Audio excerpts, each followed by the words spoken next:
Iya, dan kita juga sudah kehadiran dari Mas Arya Bagaskoro yang juga sudah bergabung bersama kami. Saya langsung saja ke Mas Arya. Mas Arya, selamat malam. Mas Seno. Mas Aryo. Selamat malam Mbak. Selamat malam. Oke. Mas Aryo, selamat malam. Baik Mas Aryo. Ini Mbak Puan mengungkapkan bahwa nantinya akan ada pertemuan ya bersama dengan Presiden Prabowo Subianto dan juga Ibu Megawati begitu berkaitan dengan upaya sinergi dari kedua tokoh ini dalam kemudian tentu kita tahu sepertinya ya akan membahas terkait dengan untuk membangun bangsa. Apakah ini artinya PDIP kemudian membuka peluang juga untuk bergabung dalam koalisi pemerintahan atau apakah ada sinergi yang dikatakan Mbak Puan seperti itu? Ada sinergi tidak di sana? Ya, terima kasih. Saya kira tidak perlu diartikan jauh-jauh, tetapi kalau diartikan dengan gamblang dan harfiah saja, artinya itu kan komunikasi antara Pak Presiden Prabowo dengan Ibu Megawati itu selama ini berjalan dengan baik dan efektif. Bahkan tanpa ada pertemuan sekalipun sebelum itu terjadi, pertemuan di Tengku Umar beberapa waktu yang lalu, itu kan sudah terbukti bagaimana antara kedua beliau ini, antar sesama tokoh bangsa, antar sesama negarawan, itu bisa menjalin komunikasi melalui misalnya utusan-utusan, melalui pesan-pesan yang disampaikan melalui orang-orang terpercaya. Dan itu terbukti bagaimana kedekatan historis dan ideologis antara kami dan kawan-kawan Gerindra, antara Ibu Mega dengan Pak Prabowo, itu membuahkan sebuah berbagai macam pemikiran-pemikiran yang itu salah satu muaranya adalah dukungan PDI Perjuangan untuk Presiden Prabowo menjalankan tugas-tugasnya sebagai Presiden. Nah, dukungan itu adalah satu hal yang independen, terlepas dari waktu ini, sehingga itu sudah clear, nggak ada yang perlu diartikan lebih dalam lagi, nggak ada yang perlu maknai jauh-jauh. Kami ingin melihat bagaimana Presiden Prabowo bisa mendeliverikan seluruh visinya, seluruh pandangan politiknya, seluruh program-programnya untuk rakyat ke bawah dengan baik dan optimal. Bahwa kemudian di dalam pelaksanaan dan implementasinya banyak menteri-menteri presiden yang perlu dikritik, banyak kemudian turunan-turunan kebijakan yang perlu diperbaiki, itu kan wajar. Dan PDI Perjuangan, kami sebagai partai melaksanakan tugas konstitusional kami. Di dalam DPR misalnya, kami diberi amanat rakyat memiliki sekian kursi untuk menjadi pemenang pileg, ya kami lakukan tugas check and balance dengan baik. Di daerah-daerah kami dipilih rakyat menjadi kepala daerah PDI Perjuangan, ya tentu kami sevisi dengan apa yang menjadi visi presiden, karena visi itu satu, itu nggak boleh banyak visi, harus satu komandonya. Jadi itu clear. Jadi yang kami lakukan tentu kami mendukung, kami juga mengkritik, tapi itu semua proporsional, meskipun kami tidak di dalam pemerintahan. Itu Mbak. Oke, nah. Ya, pernyataan menarik juga dari Mbak Puan, tapi ini menyatakan bahwa siap membantu dari Presiden Prabowo Subianto, begitu ya. Apa yang mengindikasikan dari hal ini, Mas Aryo? Ya, kalau kami dikatakan tidak membantu, saya rasa selama ini kan ini adalah bentuk membantu juga. Gitu. Jadi nggak usah nunggu besok sekalipun, ya sudah. Kami selama ini juga mendukung dan membantu, dalam arti memastikan agar apa yang diinginkan oleh Presiden dalam bentuk visi, misalnya keinginan Indonesia untuk bisa mencapai ketahanan pangan, keinginan Indonesia untuk bisa menaikkan pendapatan warga masyarakatnya, tidak boleh ada lagi orang miskin, bagaimana kiranya pendidikan bisa dilakukan dengan adil dan merata di seluruh daerah di Indonesia. Nah, visi semacam itu kan tentu harus kami support melalui peran-peran kami. Nah, bantuan itu banyak rupanya. Ada bantuan dalam bentuk misalnya masukan, dalam bentuk implementasi di lapangan, dalam bentuk evaluasi, dalam bentuk macam-macam. Tidak harus selalu bantuan itu dimaknai sebagai harus satu perahu, satu rumah, dan lain sebagainya. Nah, itu persoalan yang sama sekali berbeda. Itu persoalan yang lebih dekat kepada muatan politis. Tetapi dalam konteks kenegaraan, selama ini kami mendukung dan membantu bagaimana visi Presiden bisa dilaksanakan dengan baik. Meskipun caranya tentu macam-macam. Itu Mbak. Oke, baik. Coba saya ke Bang Hendar. Bang Hendar, ini kalau melihat hal seperti ini, kemudian juga tadi yang dinyatakan oleh Mas Aryo begitu ya, apakah kemudian artinya pertemuan antara Presiden Prabowo Subianto bersama dengan Ibu Megawati Soekarno Putri nantinya ini sebetulnya ingin menciptakan kesinambungan politik, begitu ya? Bisa diartikan begitu juga, bahwa memang tadi saya melanjutkan apa yang dikatakan oleh Mas Seno, bahwa memang bentuk dukungan itu ya tidak bisa kita lihat secara pragmatis ya. Artinya pragmatis itu setiap bentuk dukungan itu kan bisa bentuk dukungan yang sifatnya sepakat dengan gagasan, ide dan program pemerintah. Tapi Pak Prabowo menyambut positif ya, beliau terbuka dalam memaknai dukungan atas mungkin kebijakan-kebijakan yang harus dikritisi. Jadi kritik dari teman-teman PDIP itu contohnya, itu merupakan bentuk dukungan sebenarnya. Jangan sampai pemerintah ini salah jalan, itu bentuk dukungan. Nah itu yang kita artikan bahwa kita Pak Prabowo dan pemerintahannya menyambut positif setiap bentuk kritik yang sifatnya konstruktif dan membangun, itu adalah bentuk dukungan. Nah itu yang mungkin paradigma yang harus clear dan tersampaikan dengan baik kepada jajaran pemerintahan kita. Jadi beliau sangat terbuka dengan kritik, karena kritik itu adalah bentuk dukungan. Bentuk dukungan, kritik yang membangun adalah bentuk dukungan terhadap Pak Prabowo itu sendiri. Mengingatkan beliau, mengingatkan pemerintahan beliau supaya on the track dan memberikan masukan-masukan dan konstruktif. Ya, begitupun salah satu kritik saja. Ya, begitupun salah satu kritik yang terbaru datang dari PDIP ini yang menilai ada menteri dari Presiden Prabowo Subianto yang gagap begitu ya. Kemudian menilainya kalau Gerindra sendiri seperti apa? Ya itu salah satunya kan, arti jadi masukan. Nah itu tinggal kan nanti dari pihak Pak Prabowo dan tim ya kan akan menyaring bahwa apakah itu proporsional atau tidak, kan seperti itu. Nah jadi segala macam bentuk kritik yang membangun ya, itu tentu akan ditampung oleh beliau. Bagaimana beliau juga kalau kita merefer ke belakang membuka komunikasi yang sedemikian besar dengan para wartawan ya, mengundang wartawan pemret di 7 pemret, itu merupakan sesuatu dan budaya yang baru, menerima segala masukan dalam bentuk kritik yang sangat tajam ya kan. Ya, nah tapi itu salah satu bentuk sejauh ini di internal Gerindra, Abang, sejauh ini di internal Gerindra sudah ada belum begitu ya menteri dari Gerindra yang performanya begitu dinilai kurang? Apakah sudah ada evaluasi juga kalau dari Gerindra sendiri? Ya itu kan kita dari internal sudah pasti sudah ada penilaian yang tentang masalah-masalah itu, dan kembali lagi itu hak prerogatif daripada presiden bahwa menteri-menteri dari Gerindra tentunya adalah putra-putra terbaik bangsa, putra-putra terbaik dari Gerindra ya, putra-putri terbaik dari Gerindra, kader-kader terbaik kita yang coba kita hadirkan. Tentunya ada evaluasi secara berkala yang akan dilakukan. Tentunya evaluasinya itu juga dilakukan secara bijak ya kan, tidak harus terpublish ke publik ya kan, bisa juga dilakukan revisi-revisi secara internal. Nah kemudian juga perlu saya tegaskan bahwa sudah juga ditegaskan dengan yang lain bahwa kemungkinan besar tidak akan ada resapel-resapelan kan dalam jangka waktu dekat. Oleh karena itu tapi kan kita nggak tahu juga perkembangan dan dinamika yang terjadi kemudian nanti ya. Tapi itu tadi ya, kurang lebih Mas Seno sudah mengatakan bentuk dukungan itu dalam berbagai macam format. Nah oleh karena itu tinggal kita menyaring mana.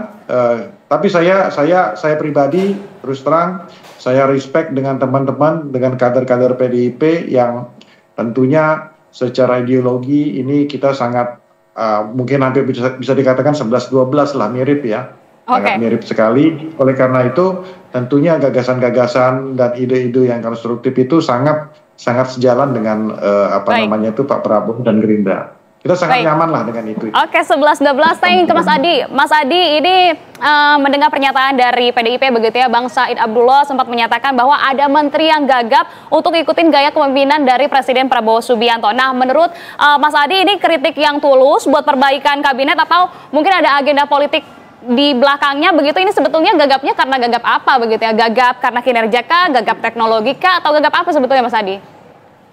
Ya, saya kira tidak perlu PDIP untuk mengkritik sejumlah menteri yang memang tidak mampu mengakselerasi keinginan Prabowo. Prabowo ini kalau ibarat kendaraan speednya sudah 6. Tapi ada sejumlah menteri yang saya kira masih di gigi 1, bahkan baru ada yang memulai. Bagaimana dia harus memulai? Ini yang saya kira memang ketika bicara tentang pertumbuhan ekonomi, bicara tentang supremasi hukum, bicara tentang model komunikasi, itu kan keinginan Prabowo sejak lama.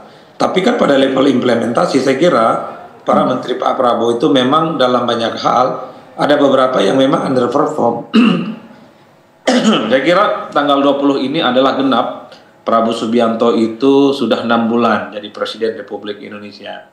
Jadi ini adalah momentum sebenarnya untuk melakukan evaluasi dan reshuffle, karena saya kira persoalan-persoalan yang kita hadapi ke depan itu adalah persoalan yang tidak bisa dijawab hanya dengan sekedar misalnya politik akomodasi. Jadi sekalipun misalnya ada keinginan politik gotong royong, kerjasama, dan ingin merangkul semua pihak, tapi kalau memang hal-hal yang saat ini tidak bisa diharapkan, kinerjanya itu tidak sesuai dengan ekspektasi para pembantu Pak Prabowo, wakil menteri, dan kepala badan, bagi saya mulai saat ini memang harus dihitung, karena saya kira tantangan yang akan kita hadapi ke depan itu bukan tantangan main-main, tidak bisa dijawab dengan hal-hal yang sifatnya artifisial, tidak bisa hanya dijawab dengan hal-hal yang sifatnya remeh-temeh, tapi memang butuh menteri dan wakil menteri yang memang memiliki kapasitas, kemampuan di atas rata-rata untuk bisa bersaing dan bersinergi, terutama untuk mempertahankan Indonesia supaya sustain ya, dengan tantangan-tantangan yang saya kira setiap hari akan selalu dinamik. Saya kira di situ Pak konteksnya. Oke, baik, momentum yang tepat untuk reshuffle kemudian memperbaiki kinerja dari kabinet begitu ya. Saya ingin ke Mas Aryo Seno. Mas Aryo, PDIP karena bilang reshuffle itu wajar begitu ya, bahkan penting juga waktu mendengar PDIP ada menteri yang gagap begitu ya dibilang oleh Bang Said Abdullah begitu, publik pasti langsung mikir ini sebetulnya siapa nih yang dimaksudkan, karena kita juga tahu kritik semacam ini biasanya kan nggak asal ceplos. Sebetulnya apa yang dimaksudkan dari pernyataan tersebut, Mas Aryo? Ya, saya rasa simpel saja bahwa mungkin sekarang mulai harus kita pikirkan bagaimana melihat pemerintahan Pak Prabowo ini dari sudut pandang meritokratis saja, Mbak. Kira-kira dari ukuran ketercapaian kinerja, dari ukuran kualitas delivery program, itu saja. Dan saya rasa banyak sekali kok lembaga-lembaga independen, lembaga-lembaga masyarakat, lembaga-lembaga saintifik ilmiah yang sudah membuat penilaian-penilaian tentang bagaimana kinerja para menteri dan pembantu presiden. Artinya tidak perlu sebuah statement politik sebetulnya untuk menyampaikan itu atau menarasikan situasi itu gitu. Tanpa statement politik sekalipun gitu ya, melihat dengan kasat mata itu kan banyak sebenarnya perbaikan-perbaikan yang harusnya bisa dilakukan, atau banyak juga hal-hal yang nggak matching antara apa yang diinginkan oleh presiden melalui pidato-pidatonya, wawancara-wawancaranya dengan delivery ke bawah. Bahkan presiden sendiri beberapa kali kan secara terbuka mengevaluasi, misalnya dalam konteks PCO misalnya, yang itu dianggap misalnya keliru. Nah, dalam hal itu saya rasa tanpa ada statement politik dari siapapun, itu publik sudah bisa menilai. Maka apa yang disampaikan oleh PDI Perjuangan dan kader-kadernya dalam memberikan kritik dan masukan itu tidak lebih dari sebenarnya melakukan sebuah sintesis atas persoalan-persoalan yang hari ini sedang dihadapi oleh pemerintahan Presiden Prabowo. Karena kalau kita pakai kacamata pandangan politik akomodasi, politik transaksional, politik elektoral, bahkan dalam konteks mencari dukungan melalui pemolesan citra, melalui pola-pola manufacturing opini, tentu saja itu tidak akan berhasil dan tidak efektif. Karena ini sudah bukan masa kampanye, ini sudah masa bekerja, gitu. Ini sudah masa di mana kerja-kerja nyata dan manfaat nyata yang dirasakan masyarakat atau tidak dirasakan masyarakat itu dinilai secara fair gitu di mana-mana. Nggak ada yang peduli menteri ini dari afiliasi politik mana atau dia ini sebenarnya bagaimana. Masyarakat tidak peduli itu. Yang dipedulikan masyarakat adalah dia merasakan manfaat apa dari menteri ini. masyarakat bisa mendapat manfaat dari Menteri B, masyarakat bisa diuntungkan seperti apa dari Menteri C, dan seterusnya. Jadi ini sebenarnya basicnya adalah meritokrasi, apalagi tantangan yang dihadapi Presiden Prabowo tidak mudah. Geopolitik challenge-nya banyak, kemudian situasi ekonomi nasional tidak kemudian harus santai-santai, lalu persoalan masalah kesejahteraan rakyat yang paling mendasar pun masih ada PR. Sehingga saya rasa memang itu hari ini kacamata pandang yang harus kita pasang dalam memandang dan membantu pemerintahan Presiden Prabowo itu harus kacamata pandang meritokratis, tidak bisa politik akomodasi atau politik transaksional, karena akan terjebak sendiri nanti. Itu Mbak. Oke, PDIP kemudian mengkritik begitu seperti yang tadi dinyatakan. Nah, begitupun yang disampaikan oleh Bang Ahmad Muzani. Bang Ahmad Muzani selesai rapat paripurna baru saja itu menyampaikan bahwa PDIP memang sangat penting begitu. Apakah ini kemudian indikasi sinyal bahwa PDIP juga akan masuk ke dalam pemerintahan, Bang Hendar? Ya itu tadi, Mas Seno kan udah menegaskan kan bahwa formatnya nggak gitu, karena sistem kita adalah presidensial, tidak ada oposisi, ya kan. Dan oleh karena itu yang sekarang ini ya Mbak Anissa yang harus kita sama-sama ketahui, sekali lagi saya bold ya besar bahwa tantangan global kita besar, dan oleh karena itu ya kan sila ketiga Pancasila ini instrumen yang akan kita gunakan saat ini. Persatuan Indonesia kita pergunakan saat ini oleh setiap tokoh-tokoh kunci di Republik ini. Pak Prabowo, Pak Jokowi, Bu Mega, Pak SBY, dan para ketum-ketum partai lain berpegangan kepada sila ketiga kita, Persatuan Indonesia. Ini yang penting, ini yang saat ini menjadi pegangan kita. Kalau tidak, ya kan, ya kita akan bisa seperti Syria, kita akan bisa seperti Irak, ya kan, tidak akan bisa bangkit lagi kalau kita hanya mengurusi tentang masalah-masalah kecil ya, tentang masalah isu-isu mikro ya yang selalu dikumandangkan di media sosial untuk menggerus pemerintahan ini. Dan para pemimpin bangsa ini tahu, Bu Mega tahu, Pak Prabowo tahu, Pak SBY tahu, Pak Jokowi tahu, sehingga oleh karena itu mereka ya sebagai seorang yang tentunya pasti mempunyai rasa nasionalisme yang tinggi untuk mempertahankan keutuhan Indonesia, berpegang teguh kepada pasal 3 Persatuan Indonesia. Inilah saatnya ya kan warisan daripada Bung Karno ya terkait dengan Pancasila sila ketiga ini kita pergunakan untuk supaya tantangan global ini bisa kita lalui sama-sama itu. Oke, Bang Hendar, terakhir kalau dari Bang Hendar sendiri, ini tentunya seperti yang dinyatakan tadi, ini menjadi momentum penting untuk kemudian Indonesia juga bersatu begitu ya, karena isu yang saat ini setengah menerpa Indonesia memang terkait dengan isu global begitu. Nah, tapi kalau seandainya memang betul kemudian dari pemerintahan kita di PDIP juga masuk begitu ya, bagaimana tanggapan Anda terkait dengan kesatuan ini?